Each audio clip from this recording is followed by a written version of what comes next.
Hello, everybody. Welcome to Artist Corner. Today I'm joined by a special guest, Dreamcorp, who also goes by Miles.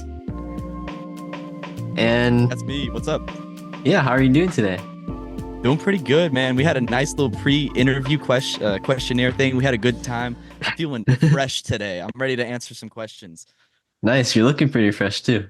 Thank you, man. You the same. I dig the jacket we got going on here. Thanks. It's pretty chilly in my room, so I had to put a jacket on. I feel you. Yeah, that makes sense. Cool. Yeah. So you probably heard his music from albums like Dreams, No Love on the Internet, Tapehead. And he also has a bunch of singles out like Arrival and Dream Seeker. So, yeah. Thanks again for joining me today. For sure, dude. Pleasure to be on. How long have you been making music? What got you started in producing? About 10 years now. I started in 2014. So I was literally a wee babe in fourth grade. I found I don't know if you're familiar with the Launchpad, the 64 grid MIDI controller, but I found a bunch of covers of that online. Like there's a guy like So Nevable or Cascoby. They were doing covers of like Skrillex songs on the Launchpad, and I saw that, and my mind was blown. So I needed to be a part of that. So I begged my parents, aka Santa Claus, to get me one for Christmas, and Santa obliged, thankfully. And on Christmas Day 2014, I got my first little Launchpad, and from that moment on, I've been producing music pretty much. So it's been a wild ride, but thanks to the Launchpad and MIDI controllers, I'm in it now, and that's pretty much my life's work now. Like even at college right now, I'm studying like electronic performance with Launchpads and stuff like that. So it's pretty much been my life's work at this point. Have you switched your main instrument at all since you started? Yeah, so I play a bunch of different instruments. Like I started with launch pads and stuff when I was 10, and then like a year later, I learned to play the viola at school, and I played that all through junior high and high school. And then I also joined my percussion program, so like our band program at high school. So I did that for all through junior high and high school as well. So I've been like honing my classical skills, and then also just going home and doing crazy electronic music in my free time. So I'm a well-rounded musician, you could say. So it works out. Nice. What instruments do you play? I'm a violist and a percussionist. So with percussion, you just have to learn how to play pretty much everything. So like tonal Yeah. percussion, and then just snare drum, bass drum. You get to learn to play everything. But in a marching band, I played marimba for a season, and I played 3 seasons of snare drum, which is pretty fun. Love to march. Nice. It's a workout for sure. Dude, it's torture, but it's the best. Especially, I'm from Texas. Many people probably don't know that, but it's brutal in the summer. So I would be walking around with this like 25-pound drum on, just walking around in the Texas heat, just getting blasted. It's a beautiful suffering. I love it to death. I miss it. Well, nice. You told me before the interview that it was pretty chilly where you are now, so it's funny how that contrast has Yeah, is happening. the contrast is real. I was born in Texas and raised in Texas my entire life, and then I moved to Boston to come to the college here at Berkeley, and it's been a weather shock. I've never had so many winter clothes in my life, but it's necessary because I don't have a car up here. I just walk around or take the subway, so got to stay layered up in here. Sorry, wait, do you think we can turn up your mic just a little bit? Yeah, sure. Let me see. Also, Is that we any can better? just, yeah, that's better. We can cut this part out. No, you're good. You're good. Have there been any role models to you, either well-known or obscure, that have inspired your creative way of thinking now? Oh, totally. Yeah, I've had a bunch of people through my life. I've been pretty fortunate to have a lot of really good music teachers. But some of them they probably don't want to be named publicly, but I know one of the dudes is totally cool with it. A guy named Carlos Mateo. He was my private instructor. We did Zoom lessons for a long time doing marching band stuff. He's the G. Love that guy. Has a bunch of percussion books out. He's doing everything, anything and everything at this point with percussion. He's a legend. I love that guy. But since I've been at Berkeley, um, my also another private instructor. I guess I just love my private instructors. I'm pretty lucky. But a guy named Timo Priest. Timo's my boy. We've been taking private lessons together for the last 2 semesters. We get along really well. He's also done everything and anything as far as like electronic performance. He's a legend. I love that guy. Those two guys have inspired me a lot. But as far as people like I don't know that I just took inspiration from outside of like who I know, Rick Rubin. I love that guy Oh, to death. I read his book so many times and I quote it constantly. I'll be at Berkeley and people will come to me with problems and I'll just quote Rick Rubin and they'll be like, "Wow, you're so smart." I'm like, "No, it's just Rick. I just read the book. Go read the book." Like, so yeah, this Rick's thoughts on creativity literally changed my life last year. I guess that was last year now. Jeez. Um, Around March, I just read his book and I went to Canada with my orchestra from school and I had like a spiritual experience in the snow. I was listening to Rick's godly voice talk about creativity and just frolicking through the snow in Canada, and it changed my life. So it was pretty good. That's Rick is probably one of the reasons I do and say most of the things I do now with regards to creativity. So it's pretty fun, pretty cool, you could say. it's pretty crazy you say that. He's one of my heroes too. I Word, I interesting. actually have his book somewhere, but usually I Have you haven't. finished it? No, I haven't, but it's one of those books that I think you should take your time with it and Yeah, absorb what you're reading. So I haven't finished totally. it, but Yeah, the chapters are super short, so it's like just really distilled ideas. But I did the audiobook version because I'm horrible at reading. Like I can read, I know how to. I'm not illiterate, but I just do not process words. Like if I read a book, I can read a whole book and not tell you anything. I have no idea. But if I do an audiobook for some reason it makes sense. And he narrates the book, so it's that's just his awesome. godly, silky smooth voice guiding you through creativity. It's beautiful. Love that guy. It's always so awesome when the actual author does the audiobooks too. Oh, for sure. Yeah, you actually get the voice of the creator, and they have an intuitive understanding of what they wrote. It's like when a musician plays something they wrote too. Like they have the soul of it in their mind, and they just get to put it out with their fingers. It's beautiful. Yeah, exactly. How do you describe your music to someone who isn't a fan yet? Oh man. All right, that's actually difficult because it's become so many different things over the last year or two. So usually I tend to describe it as chaos embodied. It just 'cause sometimes it's depressing, sometimes it's super energetic, and sometimes I don't know what it is. It's just noise, and that's okay. But it's I've struggled to describe it in recent years because sometimes it's ambient, but it's like melodic ambient. So it's not just like nature noises. There's like a clear progression through the music, but it's yeah, distinctly ambient. I'm doing a lot of drum and bass these days, which is it's so addicting. I don't know if you played around with Jungle at all and you're in Logic or Ableton or whatever you used to produce, but it's a good time. You get to play with drums as a melody, as like a vessel for melody, which is unusual because usually it's just like the backbeat. But drum and bass, you get to use drum as the melody. I don't know why I'm going on that tangent right now, but I'm really passionate about drum and bass currently. What are your favorite drum and bass artists that you listen to? Ooh. Dillinja is probably like my favorite right now. That guy's crazy. There was a song, it was something. Oh, okay. I just gotta find so I don't get the title wrong. I've been listening to it constantly. He samples Blade Runner in that song, which is insane. It's like the angels fell or something. I can't find it. Oh yeah, the angels fell. Yeah, Dillinger, crazy, crazy dude. But I'm also a big hip hop head, so I get around a lot. I don't know musically. That's cool. Yeah, it's always Yeah. good to have a variety of styles that you're into, you know? Oh yeah, you have your hyper fixations for like a month or two, and then but you have the what is it? The wider array of your taste, I guess you could say. Yeah, and then usually that shows up in your work. And then because you have this wider range of taste, it kind of just your own work becomes this own unique spin on so many different things and it becomes its own thing. Exactly. It's not like you're just copying one specific genre and taking all the tropes of the genre in one thing. You can pick out like little bits and pieces that you like. Like you may like the drums and drum and bass, but you also may like the melodic aspects of ambient music. Put them together, see what happens. Things like that. Or like I'm trying really hard to coin this phrase called cyberjazz. I've been trying so hard to do it. At Berkeley, at least, it's like internet culture and jazz combined. I've done a bunch of songs in that style that I've coined, but yeah, you can take from everything. You can take really groovy drums from hip hop, and you can take weird jazz harmony, put it together with old Y2K synthesizers, and you get cyber jazz. Like you can steal things from everywhere and make it new art. It's beautiful. Yeah, if you want, I can start using that term and hopefully Dude, it'll start catching please. on. We got to get it to catch on. Everybody who's watching, use the term cyber jazz to describe my music. Please, I need it to catch on. I'm trying so hard. Do you consider yourself to be more methodic in the production process, or do you just go off of what feels good?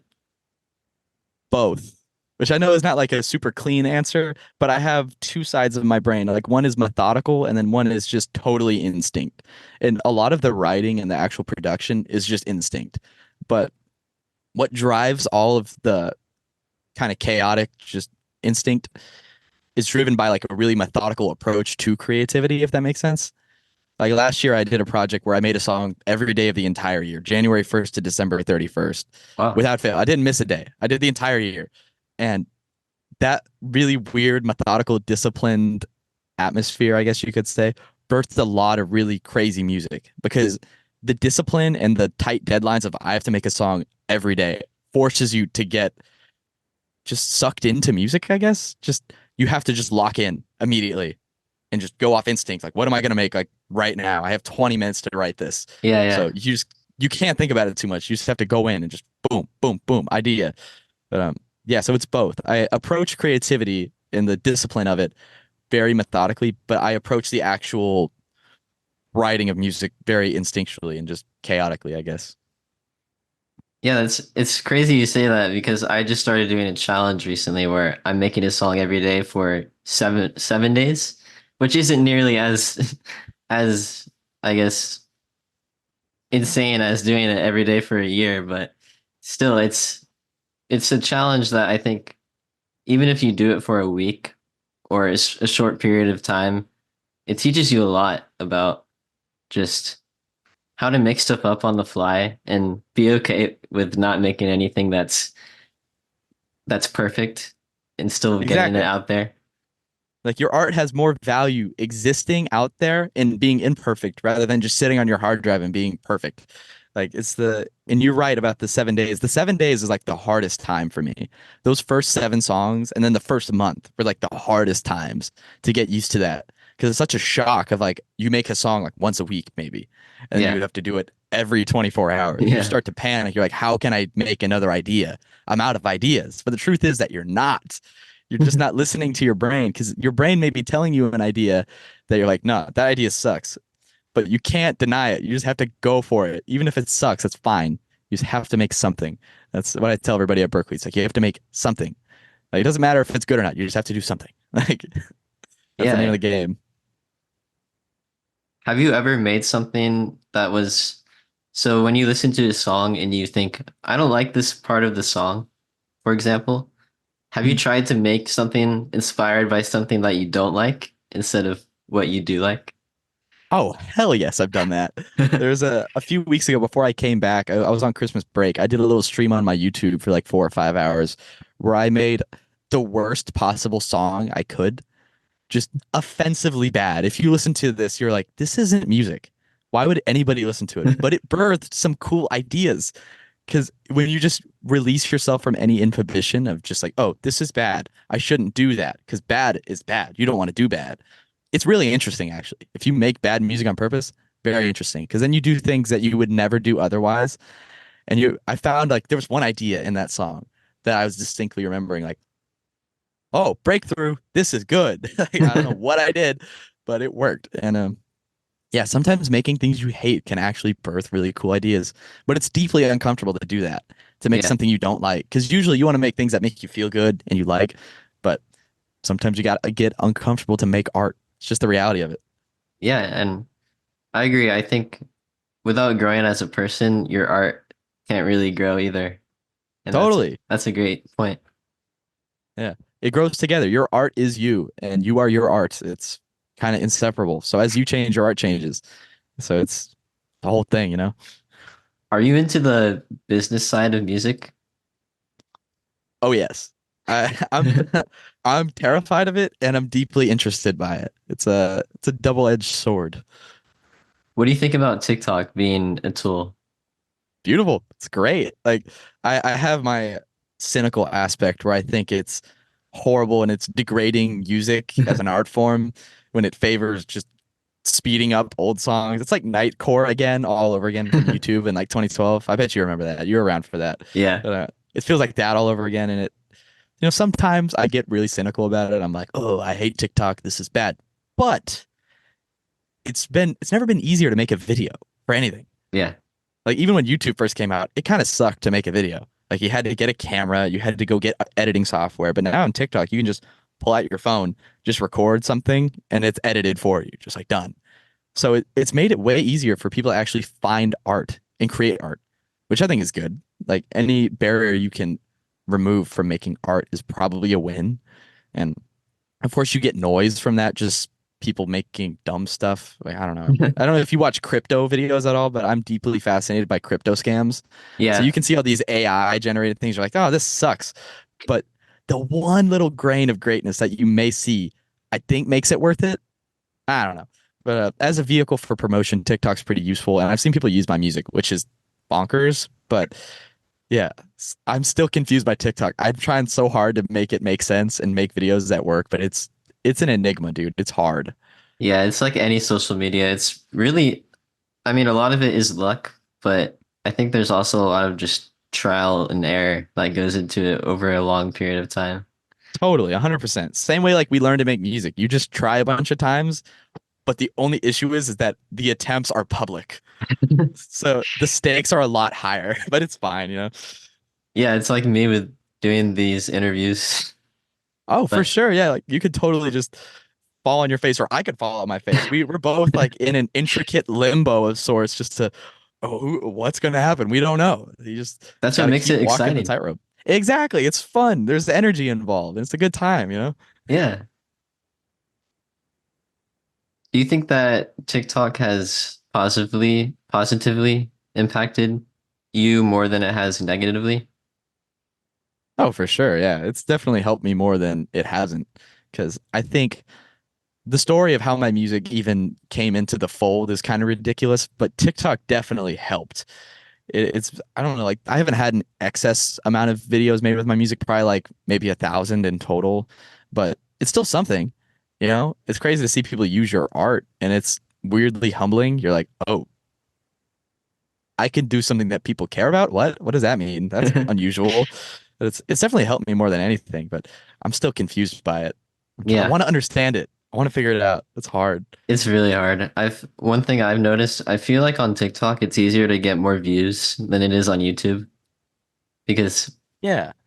I've posted things that on YouTube wouldn't have gotten hundreds of views, but then on TikTok it gets 1,000 or more views. And Yeah, it's it's something about the way I don't know how their algorithm works compared to YouTube, but it definitely does seem to. I don't know if you look at your analytics, mine just go like this and then this. So like within an hour of posting, it's like, oh yeah, we love it. And then 20 minutes later, it's just like, never mind, we hate it. Go away. It's like that's TikTok is bullying me actively, I think. They don't want me to succeed. yeah, I'm not really on TikTok, but I do use it as a tool to post stuff. For sure. Yeah, give it a shot. It's an interesting little ecosystem they got going on down there. Yeah, I encourage anyone who is interested in promoting their music to just try it out. And if it doesn't work for you, then that's okay, you know? Oh, of course. Yeah, the worst thing that happens is nobody sees it. It's like that's honestly, in terms of things that can go wrong, it's not bad at all. Like you could do much worse. Yeah. So, what thought process goes into your album art? It's usually the last thing I think about when I'm making an album because most of my albums have come together just on accident. To be frank, it's kind of you would expect someone to be like it's very methodical and is I made a lot of decisions, but no, I just made music and I was like, oh, this fits. This all is one thing. So yeah, I don't know. I'm not a graphic designer, so everything's pretty minimal, but it's worked out so far. Like the first album cover for Dreams was like I, I got some clouds and then I just got some Times New Roman font. I got jiggy with it. That But was it's Times New Roman. I'm pretty sure it is. If not, it's probably like some other Adobe font, but I'm a big Photoshop fiend, so it's probably something in there. Well, yeah, I think that your artwork is really unique because it's kind of this, it reminds me of this early internet aesthetic. And for every album that I've listened to from you, it always matches the overall feelings of the music. And Word, thank you. I think it's really cool because artwork for albums or just music, I feel like if if the art tells a story, it's so impactful with the music too. Oh, for sure. Yeah. What do you think about that? Oh man. Like as much as I say there's like no effort on the album art, there is like I think some subconscious thoughts about it because the album art can definitely influence the way you visualize the album. Because as much as music is like an auditory thing, it's also a visual thing, but like in your head, you Hmm. know? Because I Yeah. don't know if you're like this now. Like when I first got into music and I started listening to it, I would see like colors or shapes or weird things with music. But now I just see like an Ableton session, so it's a lot less interesting, you know? But I imagine people who don't make music every day see something similar. They're just like, oh, shapes, colors.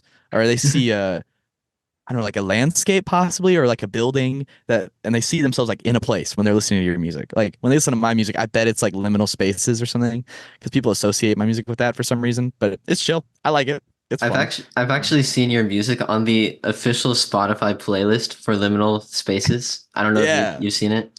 yeah, I saw that. That was a an interesting surprise, but hey, I'll take it. You know, I don't know how or why I got on there, but I've been on there since like I think 2022 now. So I'm just as long as like if a playlist editor from Spotify sees this, don't edit your playlist. Keep it the way it is, man. It's great. It's helping me out a lot. Yeah, it's Yeah, it's actually a just great playlist too. oh yeah, it's really interesting. There's a lot of good music on there. Uh yeah, the album art's so important. Like one of the albums it was weirdly low effort, but I guess not. Like the tape head album art was I built this head out of paper mache and duct tape and like a hard hat. It was totally jerry rigged and it's horrible. I could not see out of that thing. So like when I walk around, I'm just guessing where I'm going. But I went and just stood in a median outside my house and got my little janky 2012 camcorder, just took a photo and I was like, good. It's like that's it. That's all I need to do. And people have well, not like random people on the internet, but people in my personal life have been like, "What were you? Why did you do that? I could have taken a better photo for you." And I'm like, "I'm a control freak, and I just wanted to do it myself because I was uploading the album like that night, whatever night I took that photo, and I was like, I need album art. I just ran out into my median before the sun set and just took the photo, and I was done. Then No Love on the Internet, that one was I literally just drew that. I'm not a graphic designer. Again, I'm not an artist in the visual sense. I was just doodling weird stuff and I came up with a computer and I was like, all right, that's cool. And then again, like that was the same night I uploaded the album. So it's just really haphazard and weird. uh, it's worked so far, so I'll take it, you know? Yeah, Can't complain. I think there's a song called Falling in Reverse, and is the album from Minecraft or I don't think it is. I got some that one's a little secretive. I want to keep that one a little bit secret. okay, no But worries. uh but yeah, definitely I can see what you're saying though about the Minecraft because you got like the Yeah. cubes and stuff. So yeah, I see what you're saying. That makes sense. But oh man, that would have been smart. I should do some Minecraft album art now that you say that. Get some mods, do some particle effects and stuff. Have you ever played around with the ray tracing and stuff? Uh, I tried. I have like I got an Alienware a few years ago just as like a fun little doohickey. I produced music on that and then I played games in my free time. But I never got the ray tracing to work. I'm kind of bummed about that. When I go home for spring break, I'll have to try it again, see if I can get to work.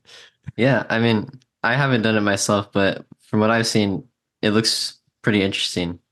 Yeah, it does. All the ray tracing stuff is crazy. Like I don't know, I haven't been into video games much since being at music school because I have like no time or energy to do that. But there was once a time in my life where I was interested, and ray tracing is so cool. It's objectively awesome, especially all the cyberpunk stuff in ray tracing. Beautiful, absolutely beautiful. Cool. So a lot of the music you make is clearly inspired by dreams. I mean, your artist name is literally Dreamcorp. Yeah. I was wondering, have you ever been inspired by an actual dream you had in your music? Yes and no. Like there haven't been like specific dreams that I have tied to music or things. Like I don't tend to dream in music or I don't dream at all because I think for some reason I don't think I hit the right stage of REM sleep or something because I don't sleep a lot. I sleep like 6 or 7, well maybe not 7, probably like 5 or 6 hours a night. So I don't know if I hit the right stage to start dreaming or not, but I did have this one really creepy dream a while ago which never made it into any music, but the name of this character stuck out to me as Mr. Soupy Hands. I don't know what that was about, but I was apparently tripping my junior year of high school because I found a notes app thing like 2 months ago where I saw Mr. Soupy Hands, and that was all it said. But it reminded me of that, and I was like, "This is disturbing." I don't know what I was on, but yeah, that one's tormented me, but not in a musical sense, just generally. But yeah, dreams are a weird thing, man. They're a little surreal, and that first album being Dreams, honestly, a total fluke. How I came to that conclusion and that name. The whole story of that album is really weird. How that came to be, really bizarre. But yeah, So would you say you get more inspired by the act of dreaming rather than actual dreams? I don't know. Like I get inspired like by the surreality, surreal. Yeah, like the surrealness of dreams. Because I don't necessarily think about like the dreams itself, but just trying to find things in reality that are just a little off, and then running with that. Just so it's like it disturbs you a little bit. You're like, all right, that's not real, but it's just real enough to fool you, you know? Yeah. Like I kind of like chasing that feeling a little bit. Yeah. Have you ever gotten inspired by any games, movies, or TV shows in your music? Ooh. I'm a big movie buff. I'm a fiend for some movies. I got that AMC A-list subscription. I go to like 2 or 3 movies a week. I get my money's worth. But yeah, that's a good question actually. Hmm. No I'm trying to rush, think of by the way. games. No, you're good. You're good.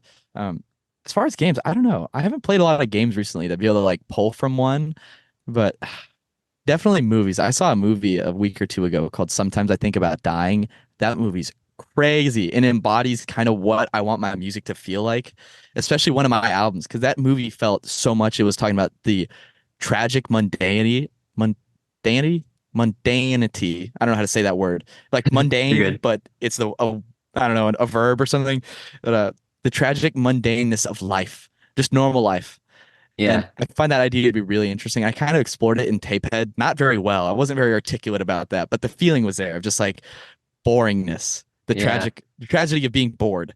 I find that idea to be really kind of melancholic and kind of attractive, but also deeply saddening. So it's an interesting dichotomy, I guess you could say.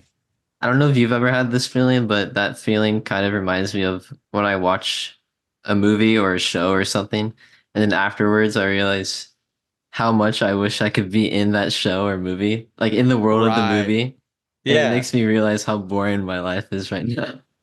Well, the beautiful thing about our life is that it's real, right? Yeah. I guess as Yeah. much as you can think it is, because I sometimes wonder if what I'm seeing is really real. I don't know. I think we all have that moment sometimes. We're like, Yeah. is this a Matrix What type is moment real? right now?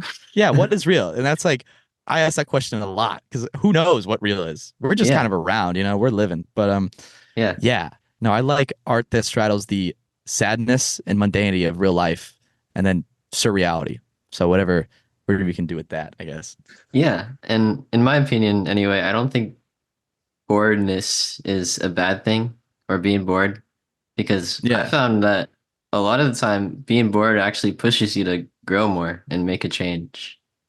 it definitely can, but there's an aspect of boredom where it just becomes sad enough and you kind of like sit in it. It's a really unique feeling. I don't know if you've ever experienced that before, where it's like in the middle of summer in like seventh grade, I had this feeling where I just felt utterly directionless. Yeah. I just played Black Ops 3 all day and slept, and I just felt so depressed. But after I like moved on from that year, I was like, oh, that was a good summer. I like that. Like, there's something interesting about boredom. I Yeah. don't know what it is. Maybe you're not supposed to know. Maybe that's why you're bored. You know? Yeah. I think, yeah, I think even if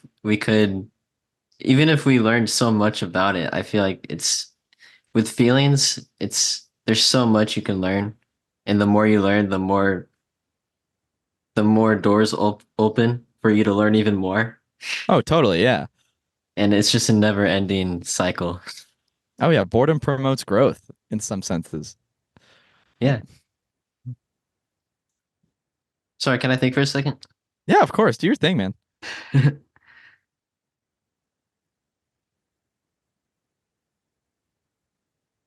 Is there anything that you want to talk about at all, by the way? I may want to make. I kind of want to. I've been pushing this story a little bit. Yeah, I've been telling it on my live streams, but I've never had it in like recorded video form of the story of Dreamcorp and how that came to be because it's Yeah. kind of ridiculous. And I Would you think mind it. telling it? Oh, for sure, yeah, and it has a good narrative for like young musicians of like the world is crazy. You just need to make art. Um, yeah. Okay, I don't know how we want to launch into that. If there's like you have an idea for that, but I mean, feel free to just go on a long tangent if you need to. word, I am so good at that. So we can make that work for sure. But the beginning of Dreamcorp is a really weird story. It's totally true, but it's very weird. It's a very teenage-esque story as well. It was 2020. It was COVID. You know, we all remember that. I don't need to say much more about that part, but it was October and I snuck out of my house. Ooh, weird. Rebellious. That was my one act of teen rebellion throughout my life. But I snuck out of my house to go see my girlfriend at the time, and I got mega grounded and I got caught. I was stupid. I snuck out of my window and I pushed the screen of my window out. Oh, And when I came back in, I accidentally put it in upside down. So it was really obvious what I had done. But yeah, I put the screen in upside down. I got really caught and I got mega grounded. I got so grounded. Like I didn't have access to the internet at all. I just had my school issued Chromebook and that was it. And I would try to produce on it. Like I would open up those online MIDI editors and I'd try to write chords out.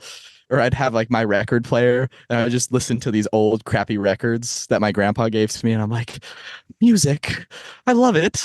And I right before I got grounded, I got smart and I had this secret computer and I had a old iPod Shuffle. I just loaded as much music I could on that thing. I lived off that thing for like 2 months. The thing saved my life, man. It was a beautiful 2 months because of that iPod Shuffle. But once I got ungrounded around like late November, I got my computer back and I just decided I was like, I need to make an album just right now. And I had never made an album before that. So I did. I just took 12 days to make an album. I ended up cutting one song. So I did a song a day.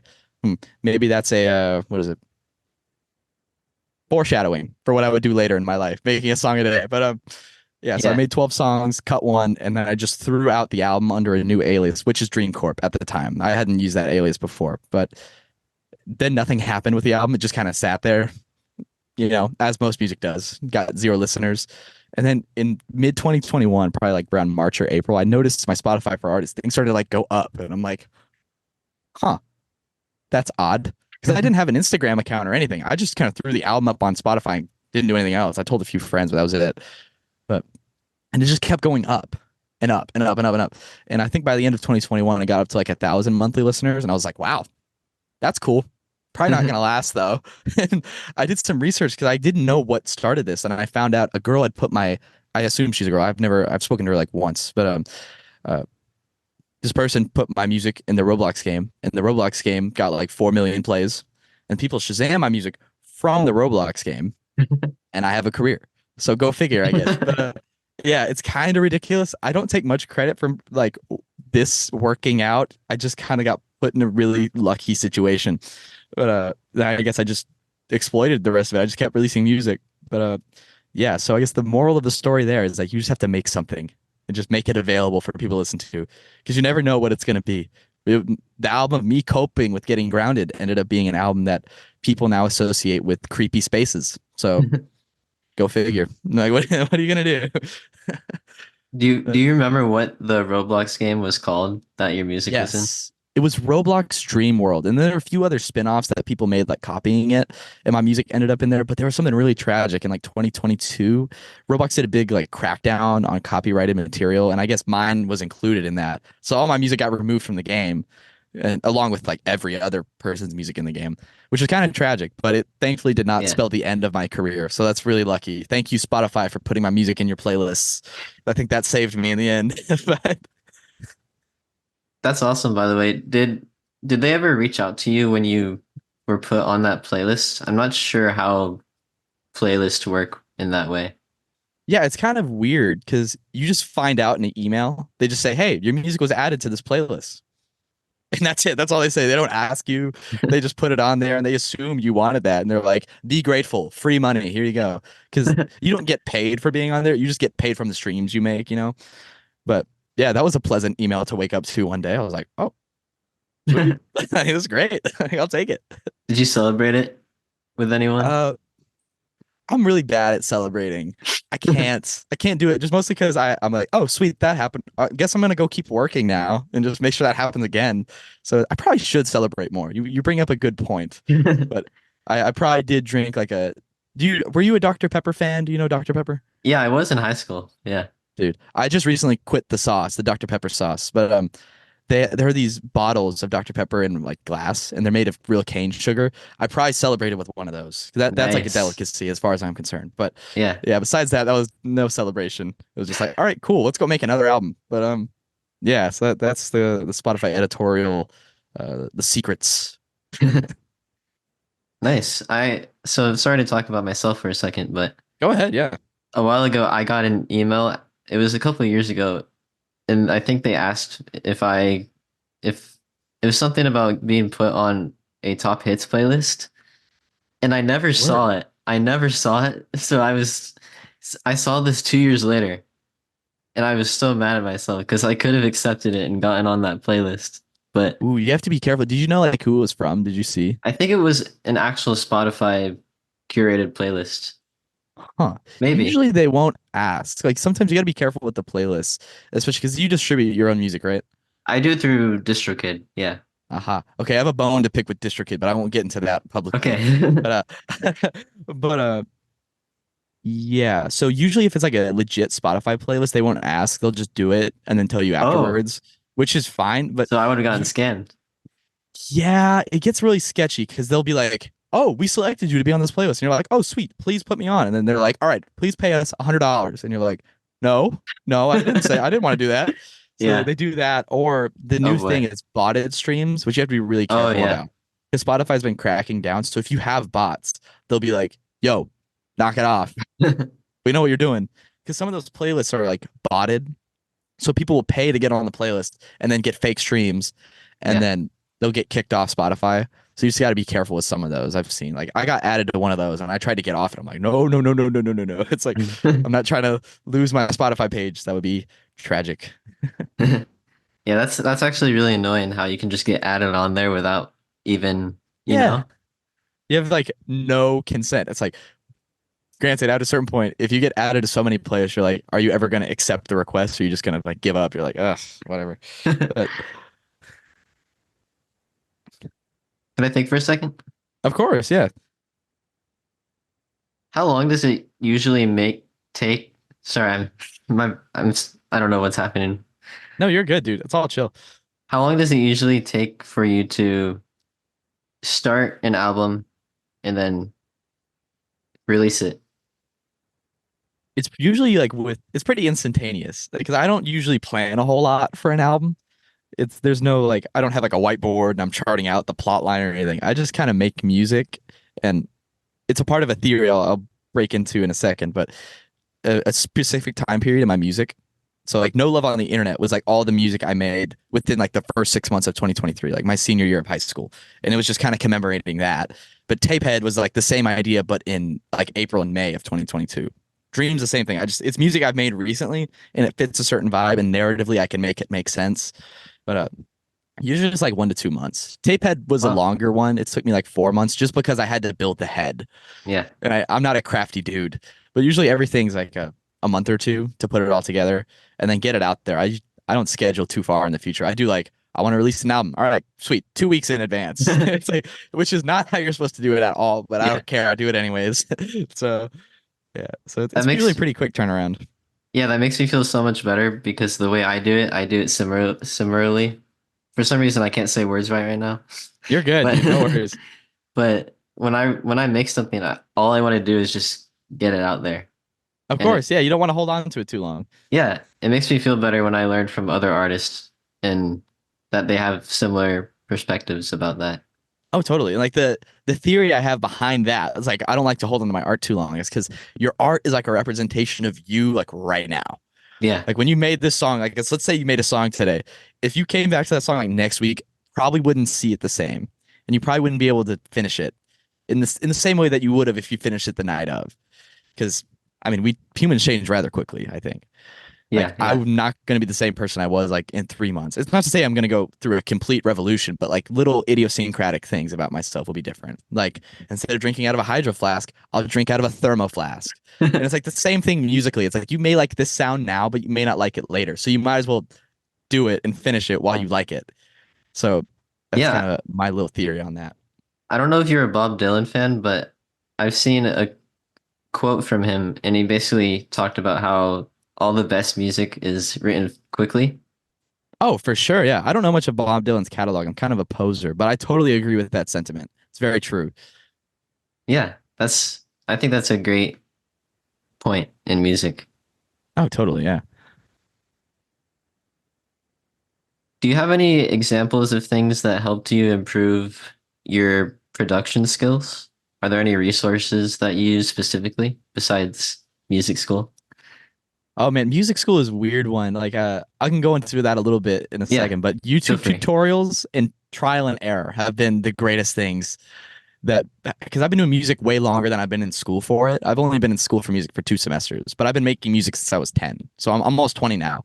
So it's been YouTube tutorials, a lot of trial and error, and just being willing to screw up a lot Yeah. because you're not going to learn any other way. If like you release a song and you forget that it's supposed to be negative 14 lufs and Spotify compresses the crap out of it, you're like, oh, my music sounds bad. You realize like, I should learn from that. Things like that. But music school, honestly, I'm so early in the works of that. I'm still taking all my core music.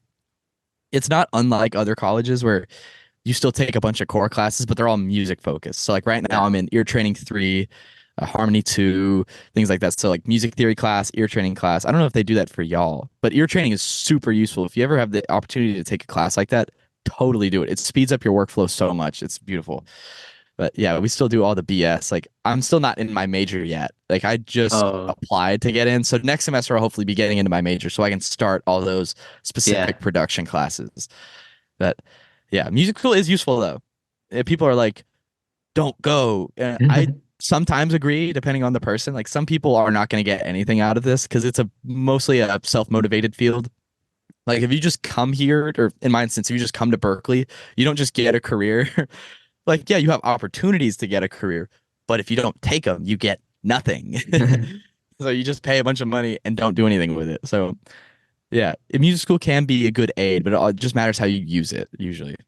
It's like if you get a job at AutoZone and you're like, I want to be a mechanic. You don't just sit around at AutoZone doing nothing all day. You go learn about cars, that kind of thing. Or if you're like, you want to be a construction worker, you don't just go sit on the job site and eat sandwiches.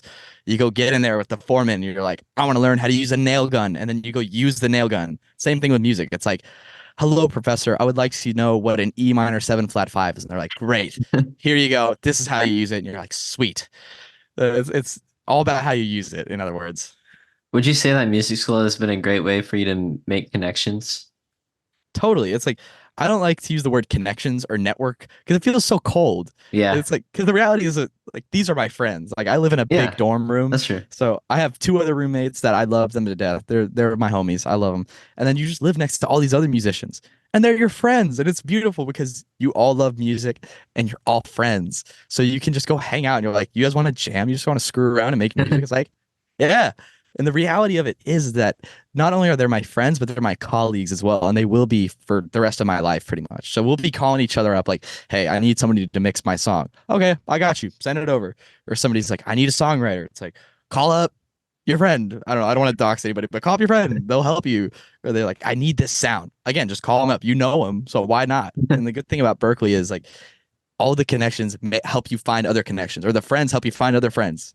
So it's beautiful. It's all one big web of people and music. It's beautiful. Have you had any internships while you're at Berkeley?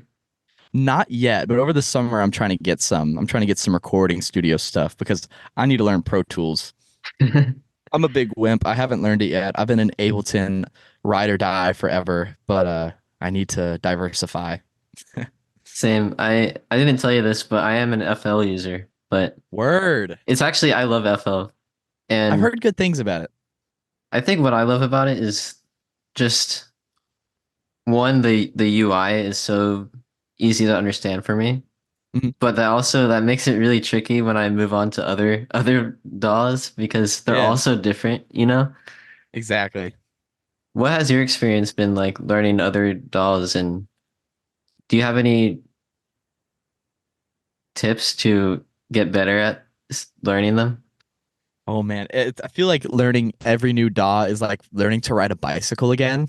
Because you feel like you know how. You're like, yeah, I know how to do this. There's playback. It's like this is all the transport functions, and this is where you edit MIDI, and this is where you draw your piano roll, and then you get down to like another window, and you're like, oh crap, what is this? I don't get this.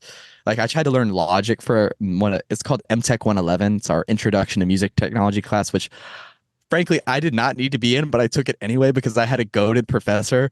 If my man Mike Parvizi is out there, I love you, Mike. I love you. That class was worth it because of you. But We love you, Mike. we love you, Mike, so much. Shout out, Mike. But yeah, Logic is The kind of goat. torture. I hate the UI of Logic, but I did it anyways because it's a useful skill to have to know all different DAWs. But again, YouTube tutorials are the goat. WikiHow articles are useless. Don't use them. I've tried. They Or don't make anything. sense. Yeah, anything wiki in the title, don't bother. YouTube usually pretty solid. Yeah, it is like pulling teeth or learning to ride a bicycle again. It's hard and it sucks, but it's always worth it in the end to know the different software. Yeah. I mean, you just gotta not be afraid to suck, really, I guess, for a long time. Exactly. It's like you. It feels so weird because you assume like, yeah, I know how to make music, and then when you're given a different set of tools, you're like, I no longer know how to make music, and it feels horrible. You feel stupid a little bit. I felt stupid when I was using Logic. I was like, this doesn't make sense, and then you just have to realize, oh, I just have to learn how to ride the bicycle differently this time, and it's okay. Then once you realize like how you have to ride the bike, it all makes sense, and you can use it just the same. It's just different set of tools. It's like a tandem bike versus just a single bike. I don't know why that metaphor came into my head, but it's what I I got. thought that So, was a great metaphor. Yeah. Sorry, can I think for a second? of course, yeah, you never need to ask. Just think your head off, dude. Do whatever you got to do. Is there anything that you're excited for with your own projects in the future? Oh, for sure. I'm on a war path right now. I'm trying to release as much music as possible. I don't know why I call it a war path because it's in no way aggressive or violent. It's just fun. But I'm trying to release. This is the goal. I'm trying to meet it. I'm trying to release 12 albums in the year, so one for each month. Like it's ambitious. I'm on the second album. That's It's coming out in awesome. like 2 weeks. I don't even know what day it's coming out. That's how bad of a promoter I am. But I'm just trying everything right now. I'm just throwing everything against the wall, seeing what sticks and just having fun with it. Because I realize you can really just analyze and get really in the weeds of like, I want it to be this and I want it to be that. But I think, I don't know, it makes my life a lot more fun to just screw around and make art and just see what happens. Yeah. And if it sounds good to me and I like it, might as well release it. That's just it helps me out because it's a more tuition money for college and B, it's just fun. I don't know. People can see my artistic progression because I started this when I was quite literally a teenager. I'm still a teenager technically, but I'm increasingly getting into my adult years. So it's you can just see the progression of like where I've been, where I'm going, and nobody knows where I'm going to go next, that type of thing. So I'm looking forward to get a bunch more albums out there. I'm trying to plan. I don't know if you know what an ARG is. Oh I don't remember yeah. what it stands for. Like is it Or augmented reality? alternate, either Something alternate reality or game. augmented. Yeah. Yeah, some kind of game. Me and my buddy, we're really into that. We're trying to write one for Dreamcorp. I hope we can figure it out, but we're trying to figure it out. It should be fun if we can do it, but so far it's been rough. But Speaking of Dreamcorp as a name, when I did look your name up, I saw this Adult Swim show. I don't oh know if yeah, you've heard yeah. of it. I Oh, don't I've know heard of it. Yeah. how does it make you feel that there's another show with the name Dreamcorp? And I came after them to be honest, so it's I don't know. I don't really know how I came to the conclusion of my name. I was 16 and being a moron. I just thought that sounds cool. Anyways, yeah, it is a cool just name. it's like it's cool enough, it works. I do love me some Adult Swim. Eric Andre, I don't do you know Oh Eric yeah, Andre? yeah, I love Eric Dude, Andre. he went to Berkeley. Wait, actually, I didn't know that. Yeah, as a double bass player. Oh, I did Like, know that. Yeah. yeah, that's crazy. Like I walk around the streets sometimes and I'm like, Eric Andre walked around these streets. I feel like some love in my heart because Eric Andre's show was so pivotal in me finding my weird comedic style and just chaos. And I try to take some of that chaos into my art every day. That sounds so pompous of me to say, but it's true. I do like the chaos. Yeah, I think I should maybe try because one of the things on my show, I feel like sometimes I might be a little to I might be since I'm still learning, I don't have everything figured out. So I Yeah. think sometimes I worry about whether or not I should be more serious or tell jokes every now and then. I don't know what the right balance is, you know? The right balance is whatever feels good to you. Because you know, people can say a lot of things. Damn other people, just have fun. Like this is your show. This is what you spend time doing. So you might as well enjoy whatever it is. Like in my free time, when well, there whatever is left of it, because I'm usually making music in my free time, but I just occasionally like to make a song with farts in it. Like I made the most outrageous fart beat and I posted it a few months ago. I It's have like one one of on the last songs. Spotify. Do you really? Dude, isn't it fun though? It's Like it's so fun. it reignites your love for the medium, which is so weird to say that about a song made out of farts, but it can be useful, you know? That's Like, so crazy you say that. You know how I interviewed Kevin McLeod? yeah, We also talked about a song he made that has fart sounds in it. It's so really. crazy that you're not the That's first funny. one, you know? Dude, there must be something about musicians and fart noises. It's like just cathartic in some way. Like it's beautiful. I love Yeah, a good reverb part. it's just pure fun. I think one of the reasons why is because you're just not taking anything seriously. You're just doing it just because it's funny. Yeah, exactly. It's like I think if we can take that sense of maybe not always like funny, because you know, not all art has to be funny. But if Yeah. you can take that same like childlike joy and just I love creating stuff. And even if it's about like a really dark topic, you're like, I love creating stuff anyways. Let's go darker. It's just like you just lean into whatever you're doing. It makes it a lot more fun. And then we can just fully embody whatever you're making. So if that's a fart beat, it's gonna be the best damn fart beat you've ever heard. Like, don't get it twisted. It's gonna be good. I'm gonna quote that in the future. Please do, man. Quote it as much as you want.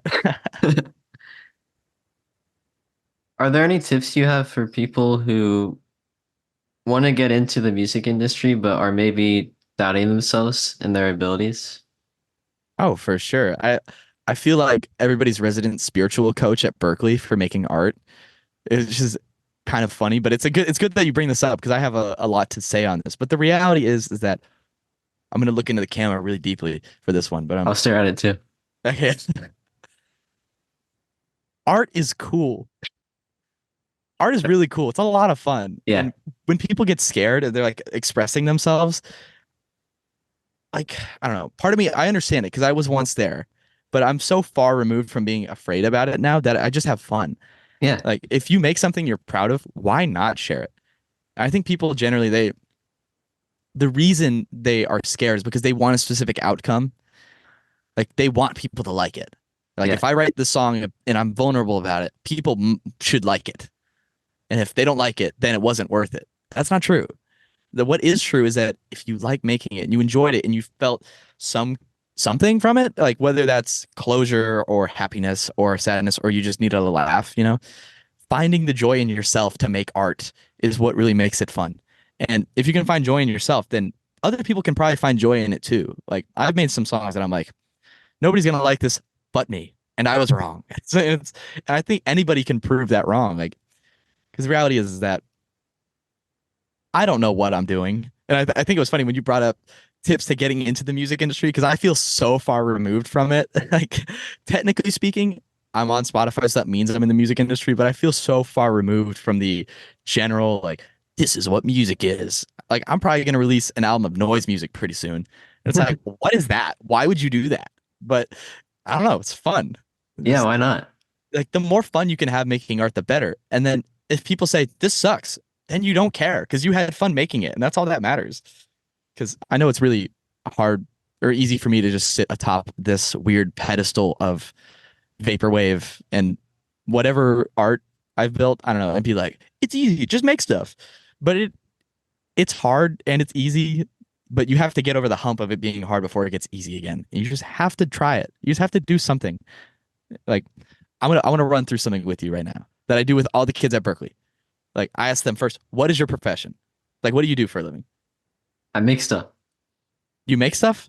Yeah. Would you call your like how would you classify your stuff that you make? Art.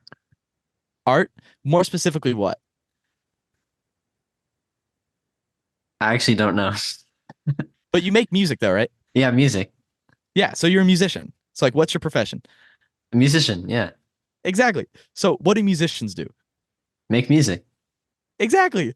Like a stonemason or a construction worker doesn't get paid to like sit around and be like, wow, that would be really cool if I made an album.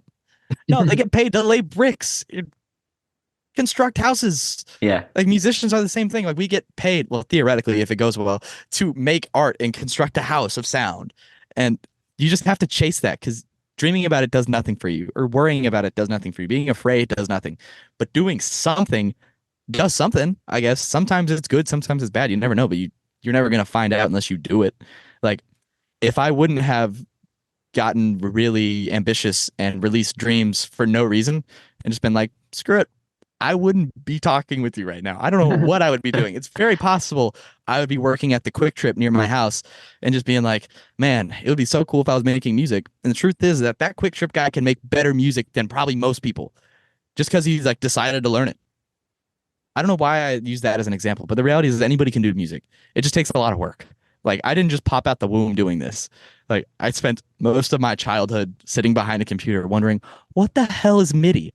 Why is there only 127 values in MIDI?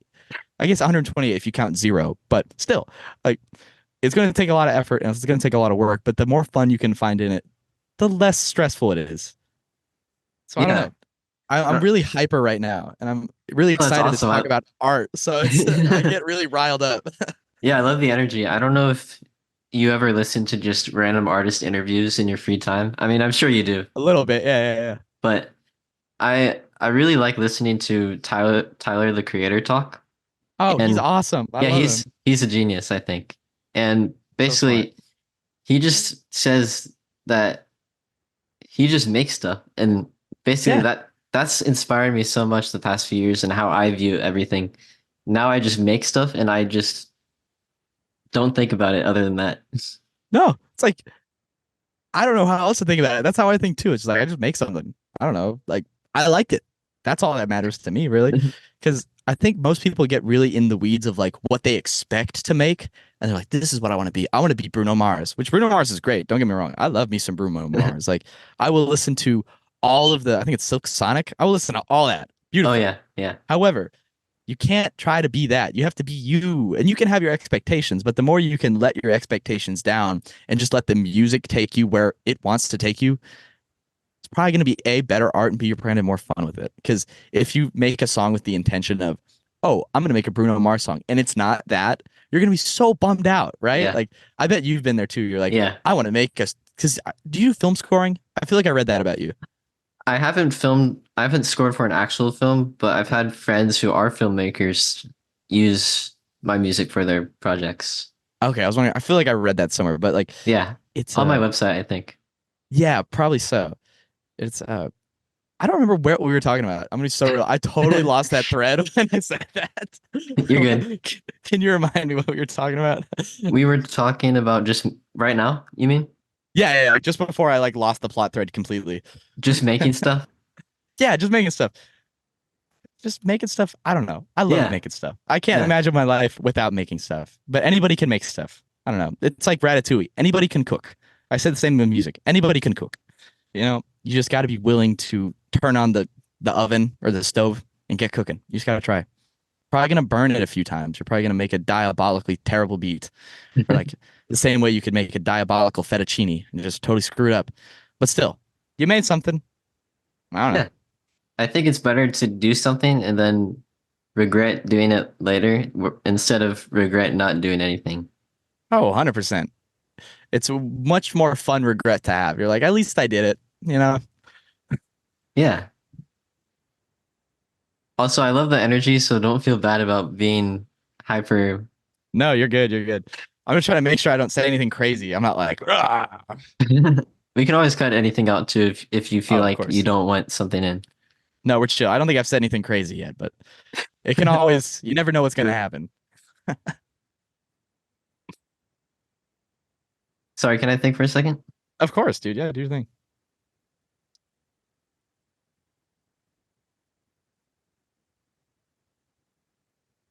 Dude, I just got a scary email. What the hell? What? Wait, what? What? Uh, that's Wait, so weird. what does Okay. it say? This is some music industry stuff right now I'm gonna hit you with. I've gotten hit up twice now by two separate companies to sell my back catalog royalties. Oh no, that's a So bad sign. this is well, it's like good because people want to buy my music, but it's bad because I don't want to lose my rights. This may actually be worth putting in there. I just got this email from a separate company. This is so weird. Does that God, that's happen often? creepy.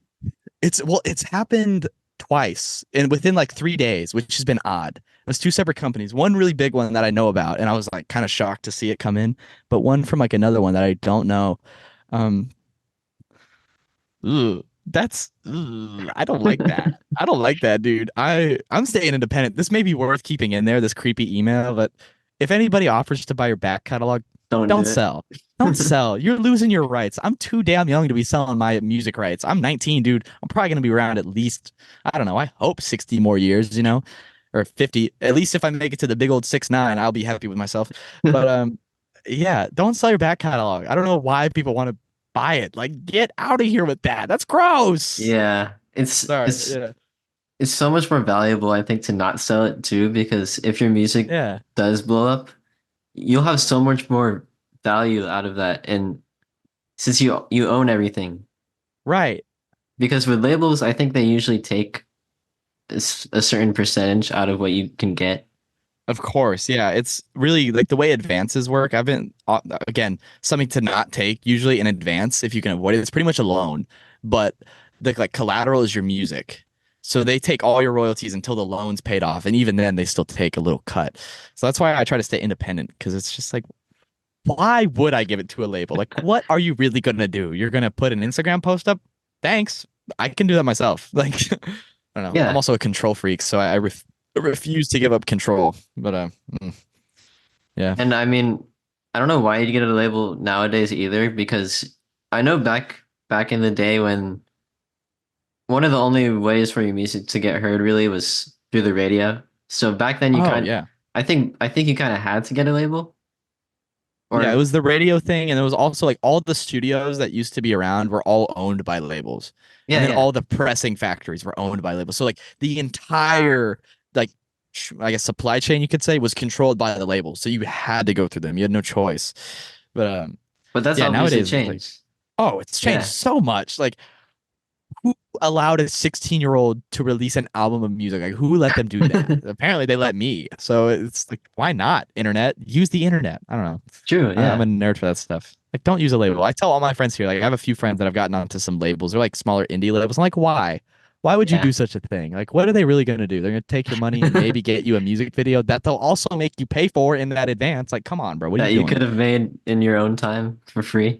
Yeah, just having fun with it too. It's like, yeah, I don't care if you have an Ari Alexa camera, bro. Just use your iPhone. Come on, what are you doing?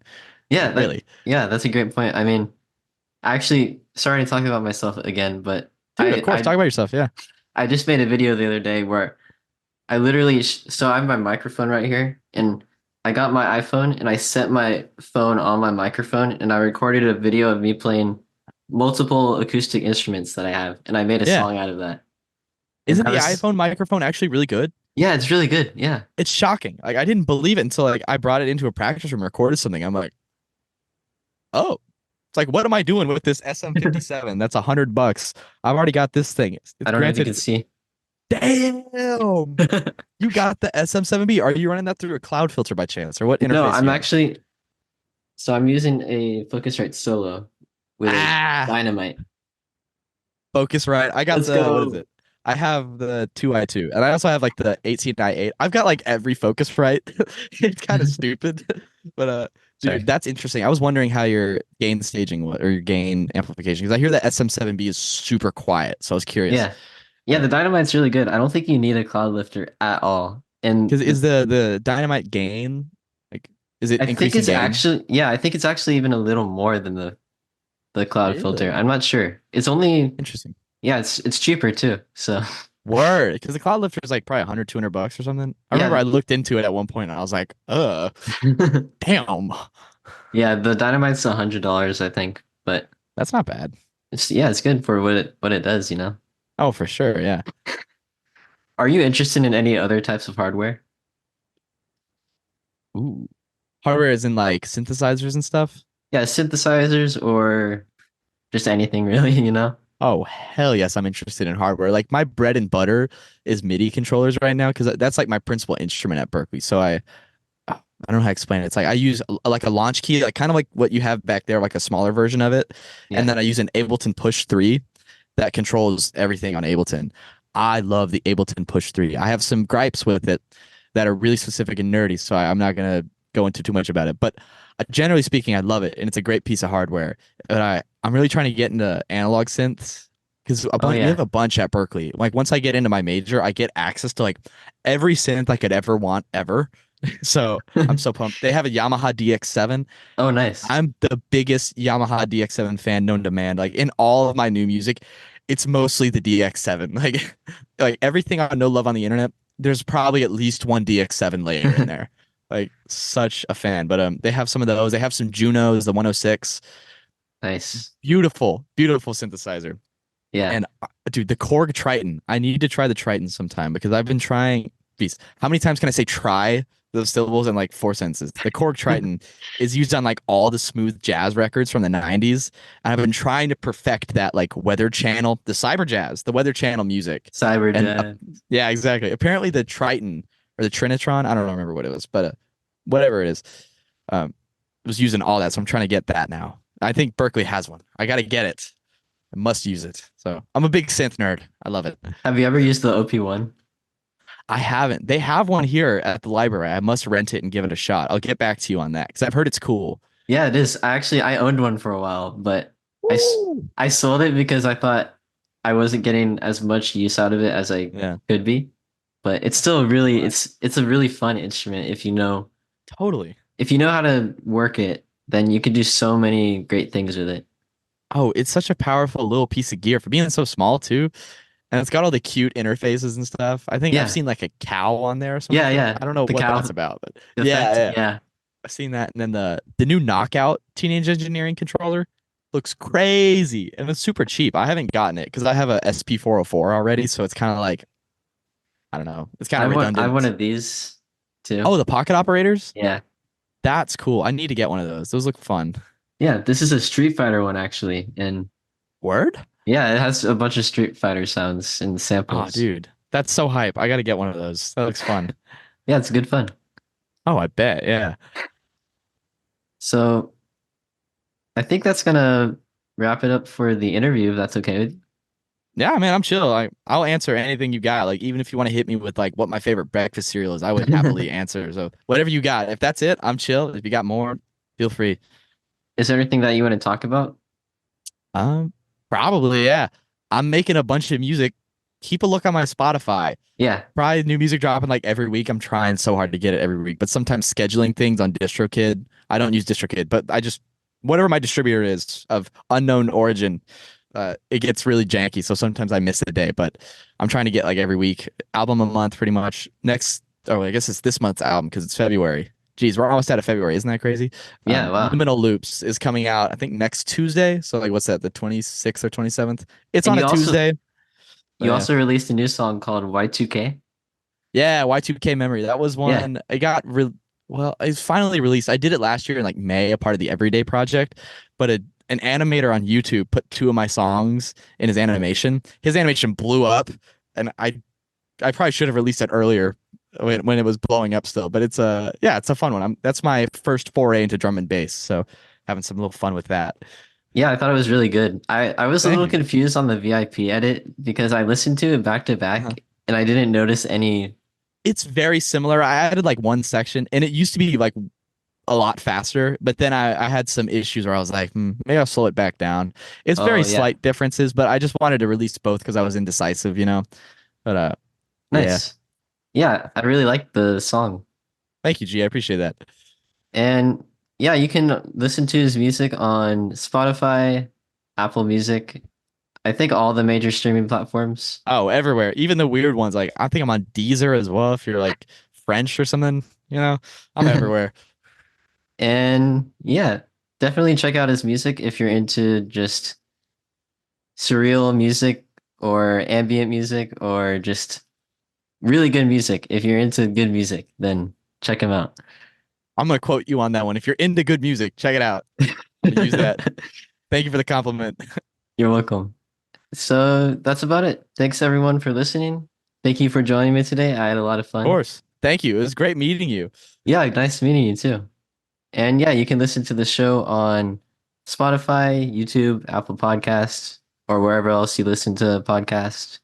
And I also have a Patreon now, so you can check that out if you're interested. Hell I'll yeah. see Pay my you boy. Give him guys some money. only if you want to. But I'll see you guys next Friday. Bye. I love you. And I love you, Miles. I love you too, man. It's good to meet you. Yeah.